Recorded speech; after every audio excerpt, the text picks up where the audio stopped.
নমস্কার বন্ধুরা, আজকে আলু আর ঝিঙে দিয়ে দুর্দান্ত স্বাদের একটা নিরামিষ রেসিপি নিয়ে এসেছি। এই রেসিপিটা বন্ধুরা শুধু ভাত না, রুটির সঙ্গেও খেতে অসাধারণ লাগে। আর এইভাবে এই ঝিঙের নিরামিষটি বাড়িতে বানিয়ে দেখুন, দুর্দান্ত লাগবে খেতে, ভীষণ পছন্দ হবে বাড়ির সবার। তো দেখুন, এখানে আমি 500 গ্রাম ঝিঙে নিয়েছি। তো ঝিঙেটাকে আমি এইভাবে কেটে নিলাম, আর তারপরে ঝিঙেটাকে খুব ভালো করে এইভাবে খোসাটা ছাড়িয়ে নিতে হবে। খোসাটা ছাড়িয়ে নেওয়ার পর খুব ভালো করে ধুতে হবে। আর ধুয়ে নেওয়ার পর বন্ধুরা ঝিঙেটাকে কাটতে হবে। কাটার পরে ধুলে তাহলে কিন্তু ঝিঙেটা রান্না করার সময় প্রচুর পরিমাণে জল বের হবে।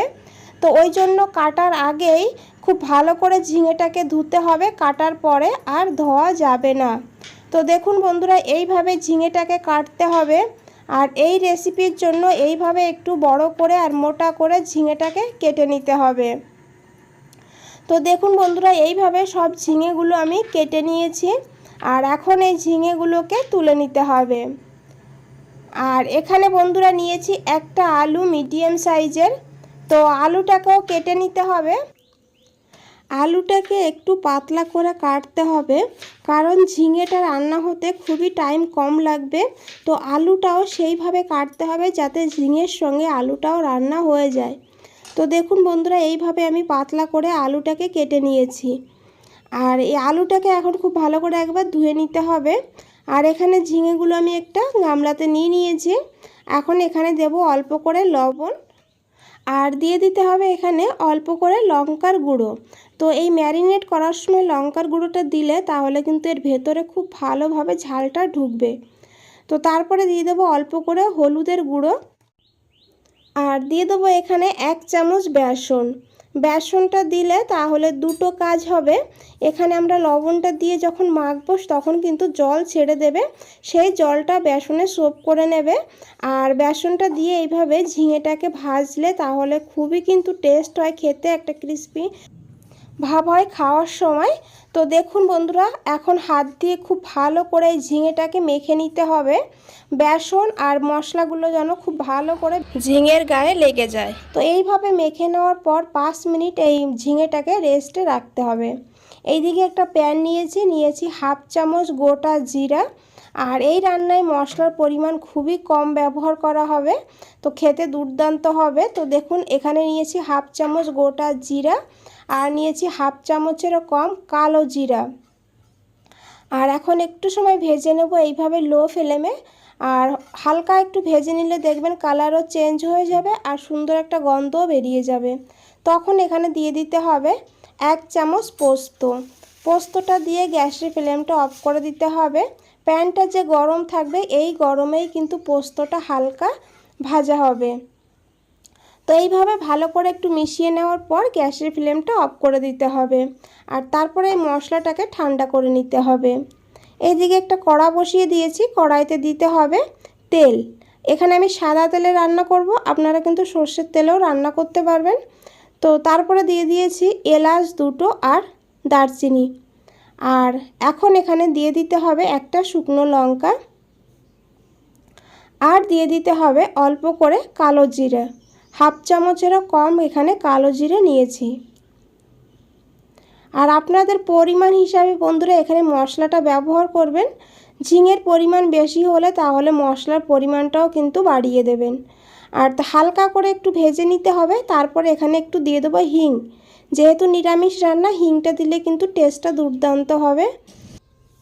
হিংটা দেওয়ার পর দিয়ে দিতে হবে কেটে রাখা আলুগুলো।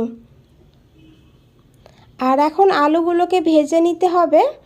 আলুটা এইভাবে দেওয়ার পর খুব ভালো করে মিশিয়ে দেব। আর এখন ঢাকা দিয়ে দেব। ঢাকা দিয়ে দিলে তাহলে আলুটা খুব তাড়াতাড়ি ভাজা হবে আর তাড়াতাড়ি সিদ্ধও হয়ে যাবে। তো মাঝে মধ্যে এইভাবে ঢাকনাটা খুলে একটু নাড়াচাড়া করতে হবে, না হলে আলুটা এক সাইডেই বেশি ভাজা হবে, উপর সাইডটা ভাজা হবে না। তো এইভাবে আলুটাকে ভাজতে হবে। আর এদিকে দেখুন একটা মশলা করব, যে নিয়েছি এখানে ভেজে রাখা মশলাটা, পোস্ত আর জিরেটা আমরা ভেজে রেখেছিলাম, সেই মশলাটাই নিয়েছি একটা জারে। আর এখন জল না দিয়ে এটাকে গুঁড়ো করে নিতে হবে। দেখুন বন্ধুরা, এইভাবে একদম মিহি করে গুঁড়ো করে নিতে হবে। শিলে বাটলেও কিন্তু খুবই ভালো হবে। অল্প যেহেতু মশলাটা। তো দেখুন এই মশলাটাকে গুঁড়ো করে নেওয়ার পর এই মশলাটাকে এখন ঢাকা দিয়ে রাখতে হবে, না হলে এই যে একটা মিষ্টি গন্ধ আছে সেটা কিন্তু বেরিয়ে যাবে। তো দেখুন বন্ধুরা, এই জারি নিয়ে নিয়েছি, এই জারে দিয়েছি ছোটো সাইজের একটা টমেটো, 4 টুকরো আদা, এখানে হাফ ইঞ্চি মতন আদা আছে, আর একটা কাঁচা লঙ্কা, একটা পাকা লঙ্কা। পাকা লঙ্কা না থাকলে কাঁচা লঙ্কা দিলেও হবে। তো লঙ্কার পরিমাণটা আপনারা বাড়িয়ে কমিয়ে নিতে পারেন। আর দিয়ে দিয়েছি অল্প করে জল, জলটা দিয়ে এর একটা মিহি পেস্ট বানিয়ে নিতে হবে। তো দেখুন বন্ধুরা, আশা করি দেখে বুঝতেই পারছেন এইভাবে কিন্তু মশলাটাকে বানাতে হবে। আর এদিকে দেখুন আমাদের আলুটাও ভাজা হয়ে গিয়েছে। তো আলুটা এইভাবে ভেজে নেওয়ার পর দিয়ে দিতে হবে এখানে টমেটো আদার পেস্ট, দিয়ে খুব ভালো করে মিশাতে হবে। আর জারটা ধুয়ে অল্প করে জলও অ্যাড করতে হবে। আর 2 মিনিট এইভাবে এই মশলাটাকে কষাতে হবে। এতে কি হবে, টমেটো আর আদার কাঁচা গন্ধটা চলে যাবে। তো 2 মিনিট কষিয়ে নেওয়ার পর এখানে দিয়ে দিতে হবে পরিমাণ মতন লবণ, আর দিয়ে দিতে হবে এখানে কয়েক দানা চিনি। চিনিটা দিলে টেস্টটা ব্যালেন্স হবে। ঝিঙেটা যেহেতু মিষ্টি, তো তাও এখানে অল্প পরিমাণে আমি চিনি দিয়ে দিয়েছি, আপনারা না চাইলে নাও দিতে পারেন। আর তারপরে এখানে দিয়েছি 1/4 চামচ হলুদের গুঁড়ো, 1/4 চামচ কাশ্মীরি লঙ্কার গুঁড়ো। এখন খুব ভালো করে মিশিয়ে নেব এই মশলার সঙ্গে, আবারও 1 মিনিট মতন কষিয়ে নেব। তো এখানে মশলাটা কষানো হতে হতে এইদিকে আমরা ঝিঙেটাকে ভেজে নেব। তো একটা প্যানে নিয়েছি 1 চামচ সাদা তেল, তেলটাকে খুব ভালো করে গরম করতে হবে। আর তারপরে এই ম্যারিনেট করে রাখা ঝিঙেগুলো দিয়ে দিতে হবে। বন্ধুরা, রেসিপিটা ভালো লাগলে অবশ্যই একটা লাইক দিয়ে দেবেন, শেয়ার করে দেবেন, কমেন্ট করে অবশ্যই জানাবেন আপনাদের কেমন লেগেছে। নতুন বন্ধুদের বলছি, রেসিপিটা যদি ভালো লাগে অবশ্যই একটা লাইক দিয়ে দেবেন, আর সাবস্ক্রাইব করে পাশে থাকবেন, সাপোর্ট করবেন। আপনারা সাপোর্ট না করলে আমি কিন্তু আগে যেতে পারবো না, আর এরকম নতুন নতুন রেসিপিও বন্ধুরা আপনাদের সঙ্গে শেয়ার করতে পারবো না। তো দেখুন এখানে 2 মিনিট আমি ঝিঙেটাকে দিয়ে রেখে দিয়েছিলাম, তারপরে এই ঝিঙেটাকে উল্টে দিতে হবে। আর এইভাবে হালকা কালার চেঞ্জ করে ঝিঙেটাকে ভেজে নিতে হবে। আর এখন এই ঝিঙেটাকে সাইডে রেখে দিতে হবে। আর এদিকে দেখুন মশলা আর আলুটা কিন্তু খুব ভালোভাবে এখানে আমাদের ভাজা বা কষানো হয়ে গিয়েছে। আলুটা এখানে আমাদের 90% সিদ্ধ হয়ে গিয়েছে। তো আলুটাকে এইভাবেই 90% সিদ্ধ করে নিতে হবে এই মশলার সঙ্গে। তারপরে দিয়ে দিয়েছি এখানে ভেজে রাখা মশলাটা, ভেজে গুঁড়ো করে যে মশলাটা আমরা রেখেছিলাম সেই মশলাটা দিয়ে খুব ভালো করে মিশিয়ে নিয়েছি। আর সঙ্গে দিয়ে দিয়েছি ভেজে রাখা ঝিঙেটাকে দিয়ে খুব ভালো করে মিশিয়ে নিয়েছি। তো দেখুন এখানে দেখে বুঝতেই পারছেন ঝিঙে আর মশলা থেকে তেল ছেড়ে দিয়েছে। তো এখন এখানে দিয়ে দিতে হবে জল, আর এখানে হালকা গরম জল নিতে হবে। আর বন্ধুরা, এই রেসিপিতে আমি 1.5 কাপ জল দিয়েছি। আর এই রান্নাটা একটু ঝোল ঝোল হলে খেতে কিন্তু বেশি ভালো লাগে। তো আপনারা চাইলে একটু কমিয়ে বাড়িয়ে ঝোলের পরিমাণটা এখানে রাখতে পারেন।